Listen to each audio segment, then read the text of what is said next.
Hello, everyone. Welcome to Married to the DM, the show that takes gaming and relationships to the next level. I'm your DM dad, Logan Bryce. And I'm your D&D mom, Tessa, bringing you wit and wisdom from our individual perspectives as both players and DM. Did you know that 2017 was the largest year for Dungeons & Dragons in history? I did know that, and it actually makes me really excited. It's really amazing to see the hobby that you and I have both shared really becoming, I don't want to say mainstream, but becoming more maybe socially acceptable. I completely agree. Those shirts that say I played D&D before it was cool, I mean, it was always cool to us, but I don't think it was cool to, the majority of people out there. I think more and more people are being willing to look at it and actually sit down and play it, and that's very exciting. Well, I think part of that, too, is, though, you grew up playing Dungeons & Dragons and role-playing games. I didn't start playing RPGs until I was in my mid-20s. So I always wanted to play, but because of that whole stigma or whatever it was, I couldn't find a group where I was growing up of anybody who played until I met you, really. I actually didn't start playing until I was almost 15. I didn't have any experience with gaming, barely knew what Dungeons & Dragons was, but yes, that is really when it kind of hit home for me, and I never stopped, I never looked back. Did you jump right into storytelling as a DM when you first started, or did you play more first? I know that you have more experience as a DM than I do. I've only been DMing for about 2 years off and on. Nothing really solid, though, the way you have. It's weird that you would ask the question like that, considering that you know me. I actually don't know that, though. What don't you know? When you started DMing. That part. But you were like, do you have more experience? I missed that. When did I start DMing? I had the horrible reality of having a very bad DM who liked to do horrible things to the other players, and really took things one step too far. It was very much a he versus us kind of philosophy. And that led me to go, I want to do that. And I became the DM for a while. So I would say it was easily within 3 to 6 months after I started playing that I started DMing. So you just kind of almost jumped right in. Absolutely. And I've done DMing ever since. I mean, I probably DM for every 1 hour I get to play, I probably DM 50. I would probably bet, given our track record over the last 17 weeks, it's even less than that. It's probably 1 hour for every 75, the way we've been going.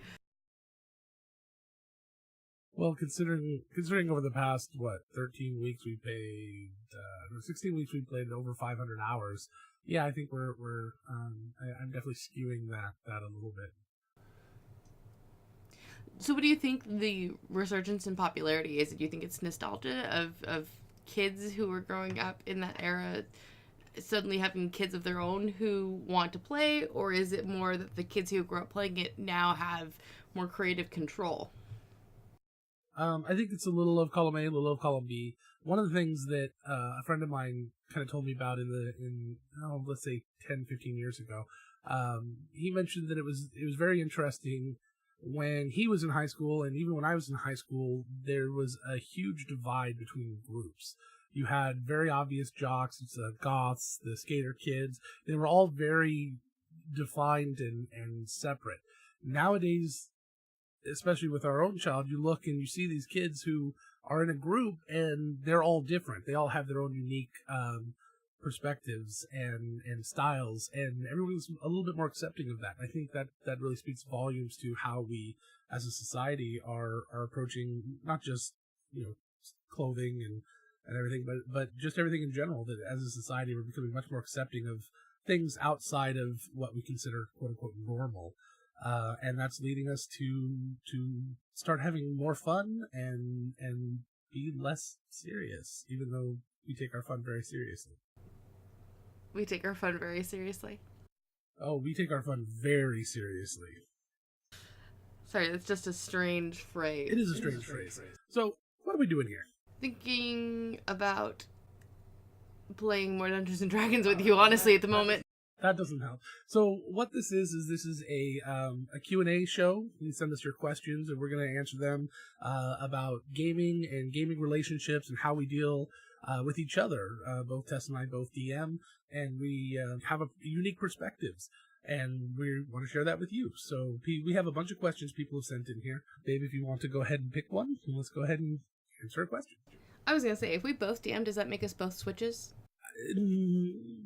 Crunchy. Sorry.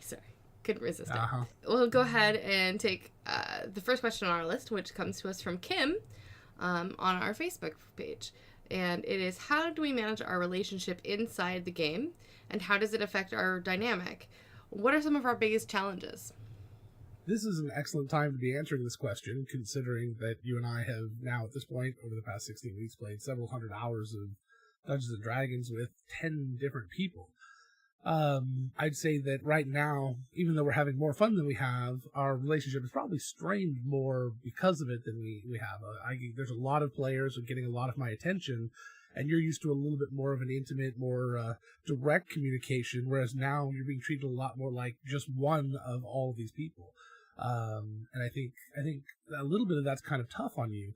But in general, we manage the relationship by keeping my wife happy. Hey, that there's more to it than just that. And we manage our relationship by communicating. And while communication can break down if you're not careful, it's really important to try.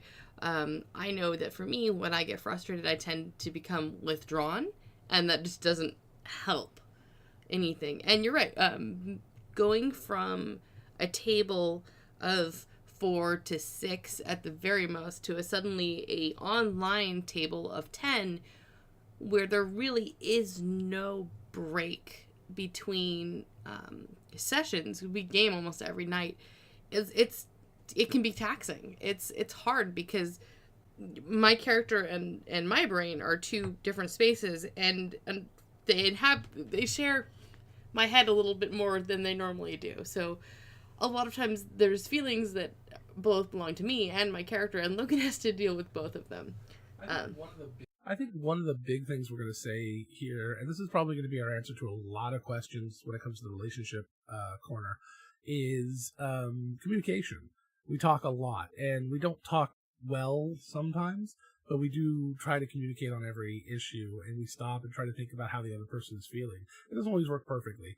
Some of the biggest challenges we've had lately is when I'm away from the table, we're not doing active play. We have what's called downtime or behind the scenes play, where a lot of people will text me little scenes that they need to get taken care of because the campaign we're doing right now is in real time, so or at least close to it. So when a day passes in our world, a day actually passes in game.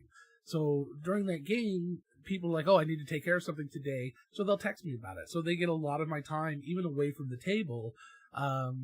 So we can be in the middle of dinner, we can be in the middle of playing a game ourselves, and I get these texts over and over again looking for my time, even when it's not, the time I should be spending on it. And with my brain, I got to take care of it as quickly as possible, and sometimes that can put a strain on, our personal time. I have the benefit of living with you, so when I have those things where I need to say, oh, I need to take care of this in game, I can literally just look across the table and say, hey, I need to do this. Is this okay? And usually it's, yeah, that's fine, or no, I need to think about that. But it's harder to put you can put your phone down and walk away. You can't put me down and walk away. It just doesn't work. Yeah, absolutely.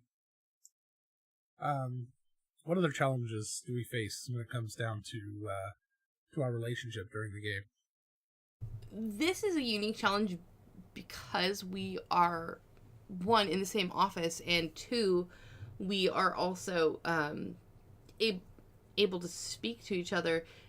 We play primarily online right now, and so a lot of times it's easy for me to just look to the side of my computer and say, hey, Logan, what's your thought on XYZ, rather than doing it in game on mic. And I think very distracting. That is very distracting, and I think that is it's hard because it's so easy just to, and it may not even be game related. It may be like, hey, I'm gonna go get a bottle of water. Do you want one?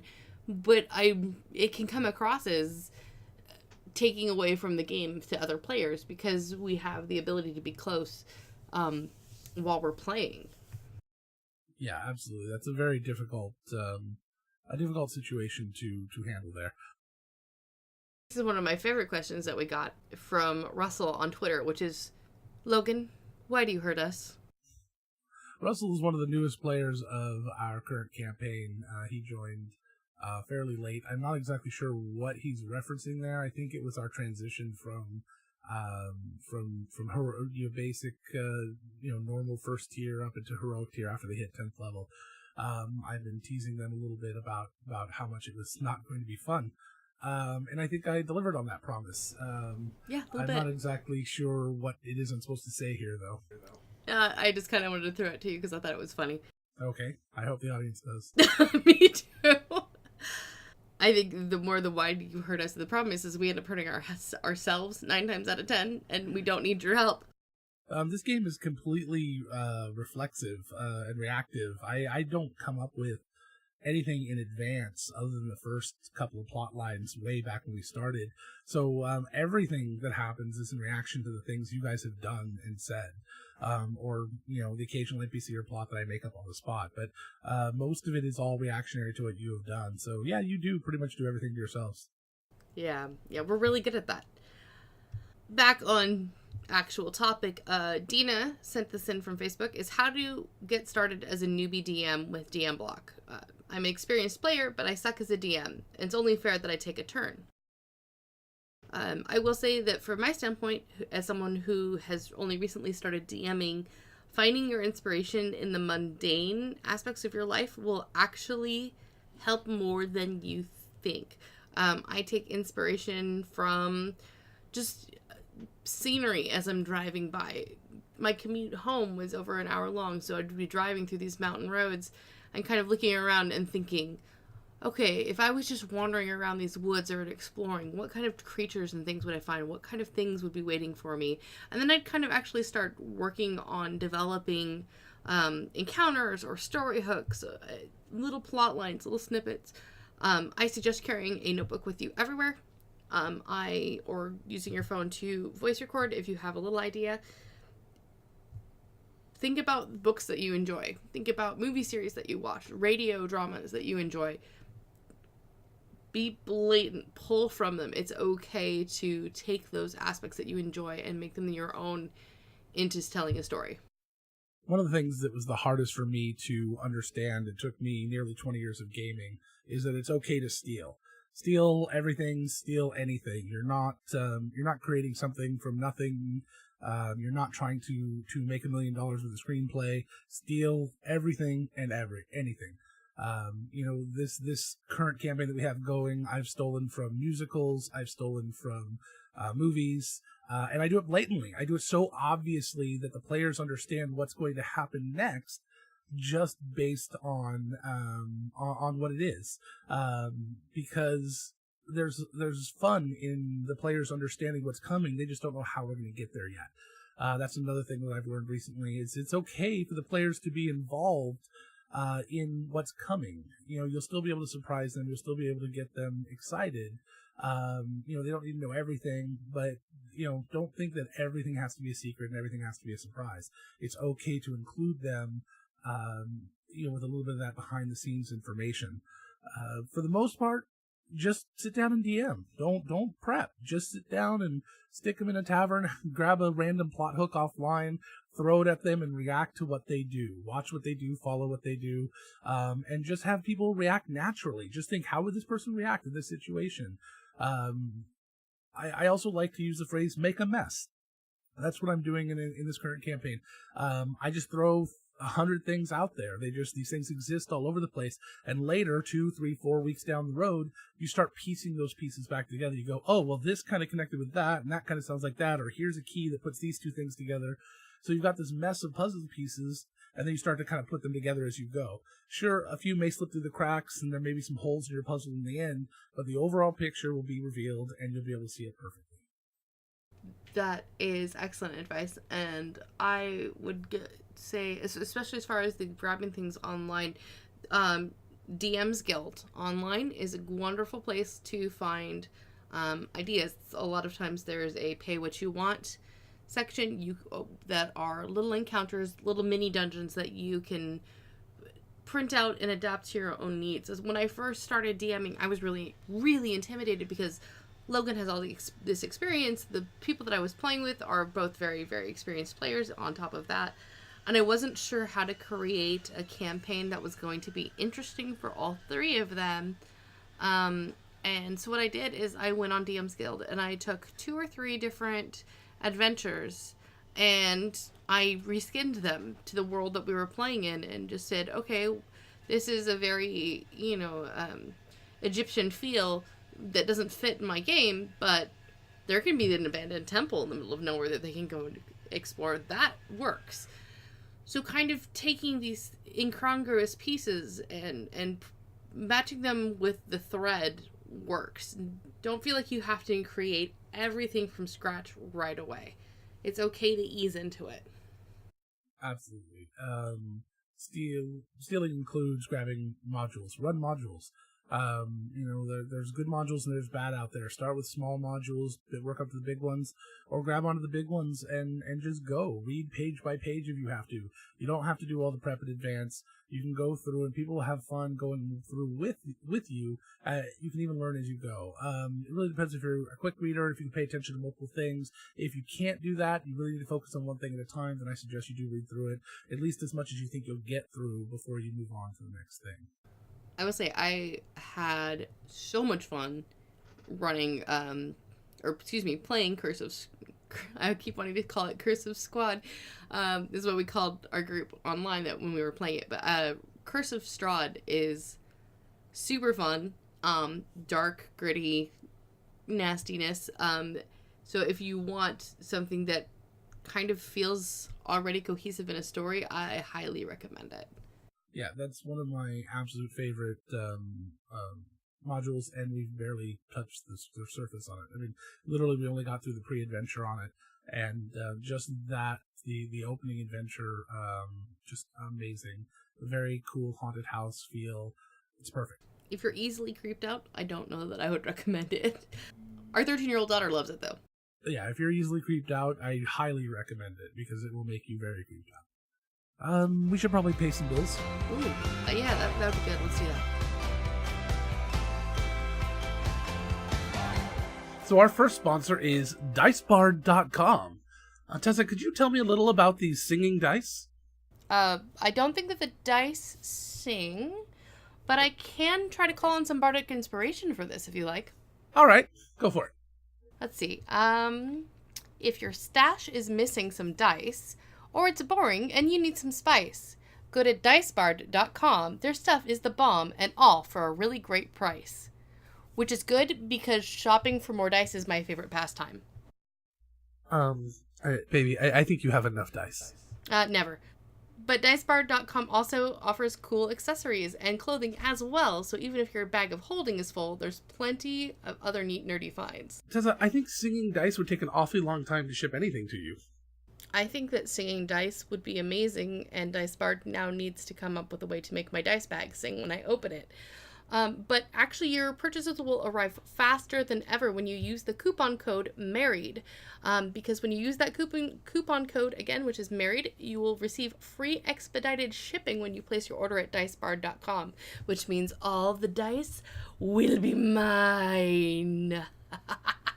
So hold on. You're saying that they don't sing? No. Oh. I sing when I roll them. So wait, you're gonna sing every time you roll your dice from now on? Yes. All right, I'm holding you to that. I mean, like, you can stop me from singing anyway. I can never get you to sing when I want you to. Well, now is not the time. See? Alrighty then. Hey, would you mind if I told you a little bit about nerdsmith.org? I already know all about it. I'm one of the directors. Yeah, I know it was playful banter for the audience. Oh. Go ahead. Anyway, nerdsmith.org is our newest project. It's a big one. It is a listener-supported entertainment network that brings together all sorts of amazing shows. Shows like Threads in the Veil, a D&D audio drama, and Geek Thyself, the show that geeks out with you about nerdy things. That's right. And our other show that you and I and a friend of ours are doing, WAND Radio, which is a comedy about 3 college students running a fantasy radio station at an arcane university. Nerdsmith helps support shows like this one, but it can't do it alone. It needs your help. So if you've enjoyed this show and want to discover more like it or want to help us out, head over to nerdsmith.org and learn more. Do you want another question? Yeah, let's go ahead and do another question. Our wonderful friend Brian sent us 7 questions. Thank you, Brian. Which one would you like to tackle? Let's see. I'll let you pick it this time. I don't know. You pick one. They're all such good questions.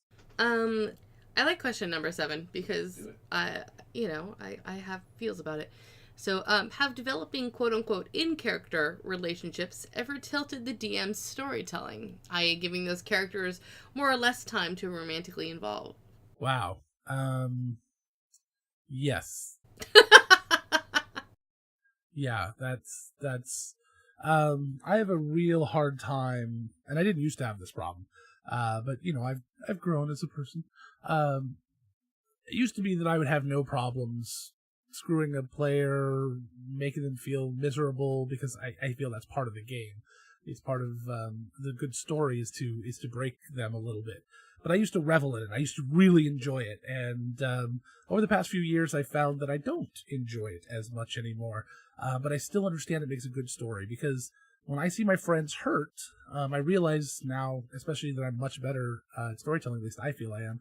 It seems like I really get to their core. I really know how to almost destroy them. And I'll try. And the problem with that is that they're actually hurting for their characters. It's like watching a movie and starting to cry because you relate to them so well. And all I wanted to do was stop it. I mean, I know I have the power. I'm the only one that can stop it. I have that ability to go, oh, no, everything's fine. Everybody's smiling and everybody be happy because it's all okay. The problem is that's a bad story. Bringing back the NPC or the player just willy-nilly and, just saying, oh, everything's happy, everyone gets a happy ending, nothing ever bad happens, becomes very boring very quickly, at least to me, and it's not the type of story that I want to tell. When people get into relationships, the thing that is fun about in-game relationships is when they go bad, not when they're great. When they're great, I don't say much about them. I'm just like, okay, yeah, you guys are having a relationship, you go off, you do whatever you're going to do. It's when relationships go bad that we need to stop and we need to focus on them. And so we spend a lot of time dealing with that. However, I don't think I do things as badly as I might have in the past, badly being as in hurting the NPC, because I like all my friends and I know that we've all been through a lot emotionally through our lives, and I just don't want to hurt them in those ways. So a lot of times I almost feel like their PC or their NPC relationship is a safe one, just because, yes, I might push it and poke it and stick it with a pin here and there, but in the end, not a lot probably is going to happen to them because I want them to be happy. But at the same time, you don't mind twisting the strings if need be, or, as you said, no one can never be happy for too long. There always has to be some sort of something going on, because if there isn't, then where's the story? Some of my favorite stories out there are told by Joss Whedon, and that is a Joss Whedon philosophy that nobody can be too happy for too long. I read it in a talk he mentioned about Buffy the Vampire Slayer, and Buffy especially was one of those shows where every time you think everything's going well, somebody walks through a door and, something happens. And it was heartbreaking to watch those characters go through that, and it absolutely has some of my favorite dramatic moments, and I strive to kind of have similar moments in my game, which I think you do very well. You also are very good about giving us character wins and making sure that even if things are going haywire and everything's going sideways, there are moments where we do feel like things will be okay, because if you don't have that balance, it starts just to feel pointless. It's a game. It's how we unwind. So if our unwinding time is just everything is terrible all the time, it becomes, why bother? The world is depressing enough as it is. Why make our recreational time that way as well? Yeah, absolutely. Absolutely. It needs to be built up as well as pushed down.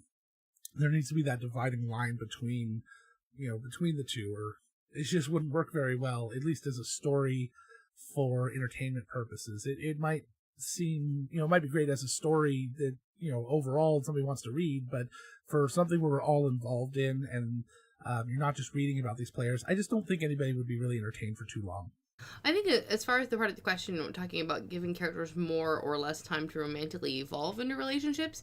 Something that hit me not that long ago, because when we ended Act 1 of our current campaign, it ended with my in-game character marrying an NPC voiced by Logan, which was funny to me on many levels, that I married my real husband in a fake game and probably spent more time on Pinterest for that wedding than I did our real one. But it was that moment where I kind of clicked. I was like, she's literally known this person less than 14 weeks. Yeah, about 4 months. And they got married. What? Yeah. What? That's one of those things that you see in a lot of movies and tropes, where you kind of look at the timelines and they're a little weird, but adventuring and exciting things happening all the time tend to push people together and create those relationships faster. So even though you've only known them a few weeks, it seems like you've known them much longer, because you get to the heart of people when they go through these types of trials. At least that's kind of the justification for it overall. In the end, yeah, it seems like it's gone really fast, but I've always had that issue with all Dungeons & Dragons campaigns, where it seems like, it should take so long for these things to happen. But if you look at like Lord of the Rings, there's a lot of things that happen there, not necessarily relationship wise, but a lot of things happen. It's only 1 year and a day from when they left to when they came back. And that a lot of stuff happened. Most of it traveled.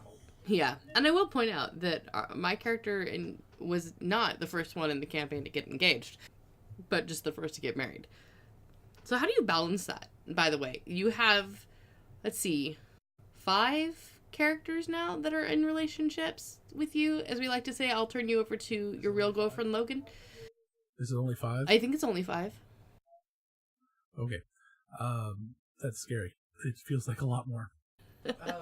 How do I balance what? The amount of time I spend on relationship stuff versus other stuff? Yes, because I think it, for some level, because you're playing all of these different love interests, I think it skews your time that you spend on game a lot, because let's see, you have Yivers and Riley and Enwolf and Stolen and Soliloquy, and none of the audience knows who these people are. That's yes, okay. I have a lot of people that I'm playing against a lot of other people. I'll tell you one thing, it makes me question my sexuality a lot more. was going to be my next question. How do you feel about being involved in so many LGBT relationships? It's well, besides the LGBT relationships, there's, just playing females and being in relationships with men, and, in games, having these discussions of, kissing and things like that. It's never bothered me before in any way, but it's just, there's a lot of it in this campaign. And we have this kind of dividing line between adventuring and this, what we call open role play, where people can kind of do whatever they want. And there's a lot more relationship stuff during those times. But really, when it gets to be just too much, I just, I pick up the no can, I kind of shake it at the player, they scurry away, and everything's okay. So in my game, have you felt that there's been too much of an emphasis on romance in the 3 or 4 sessions that we've played? I know that your character has gotten entangled twice now with folks. Well, one was someone paying for a hooker, but no, because again, it's quick, it's fade to black. There's not a lot of time spent on it because we don't have as much time. In this game, when we're playing 30 hours a week, we have lots of time during OpenRP for people to kind of build those relationships one-on-one with me. In your game, we played maybe 15 hours total, at this point, and so you don't have a lot of time to build those relationships. When you're only meeting once a month in your game, we want to get to the nitty-gritty. When we're doing 30 hours a week, we can take a lot more time with these sorts of relationships and things, which I kind of like a lot. In my normal games that are monthly, I do not see as much relationship activity. But since this is a real-time campaign, people want to take those times. They want to spend that time with their significant others, which kind of makes sense. It makes for really good role play, but not necessarily so great when it comes down to adventuring or when all of them are invited to a party and I have to play 18 different NPCs at once. I just find that amusing. Branching off this question, I do have another follow-up question for you on that one. Okay. Is it... For me, this is not an issue because it hasn't happened in any of the games that I've DM'd. But for you, there's been a couple of games that you've DM'd where my character has gotten romantically involved with someone else's character, and you're not kept in that loop at all. And there's also been games that you and I have both played in where we are not romantically involved, and my character's been romantically involved with someone else. Does that affect our relationship for you at all? I see in some cases people having issues out of game when characters become romantically involved with people who are not their significant others in real life. And I want to know how that is for you. That is a tough question. It really doesn't bother me, honestly. It doesn't bother me personally. I am very good at defining that, and also you and I trust each other very much. If there is a trust issue in the game, or if people have a hard time separating the reality from the game, then that's when I start to see those types of issues. And as a DM, what I'll do is I will be very aware of those issues and try to kind of catch them before they become too big of a deal, and I will adjust things in game as necessary. I will sit down with people and talk with them about it. If it's not something they can handle, hopefully we've caught that in session 0, but if it's not something they can handle, you just cut it off and stop it right there. I think that is excellent advice. Should we wrap it up with one last question? Yeah, that sounds good. We got about a few minutes left. All right, you get to pick this one. Okay. Oh, okay. Daniel on Facebook. Daniel's a very, very good friend of ours. Have out-of-game disagreements affected in-game treatment of character decisions? For me, as the DM, I have to try to remain as objective as possible.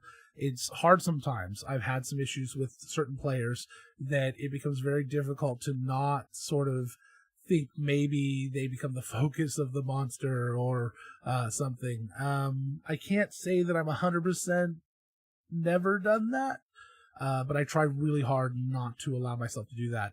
If I get to the point when I start thinking about that, I recognize that something's wrong and I need to talk to that person.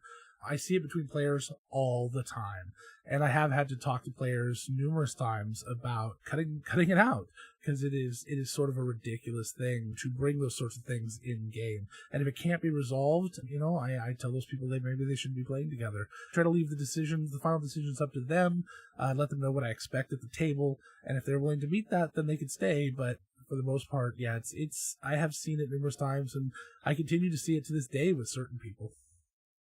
I am fortunate enough to have not had that problem in any of the games that I personally have been the DM for.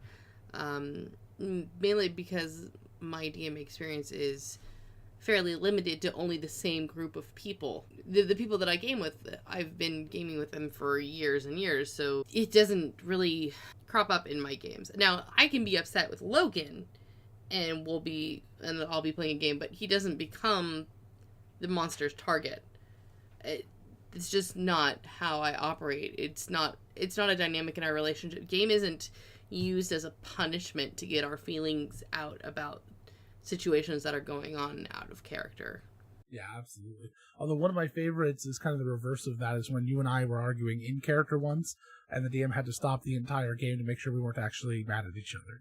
Yeah, we do tend to get into character a little bit too much sometimes. Just a little bit. But I think that's because we both come from an acting background, so it's really easy for us to slip into the mindset of somebody else.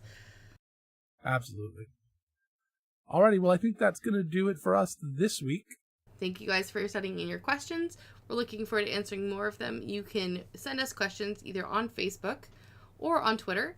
On Twitter, I am at SelkyDreams. And if you don't know how to spell Selkie, look it up. And I am at 20sided_DM. And you can also find us at marriedtothedm.com, which is going to redirect you over to our new site, nerdsmith.org. Be sure to send in your questions to us on Facebook or Twitter. And we are looking forward to answering more of your questions next time. And remember, the couple that plays together... Oh, I'm supposed to finish that. Stays together? Yeah. We didn't rehearse that Yeah, part. there you go. So, what should we do? You want to start over?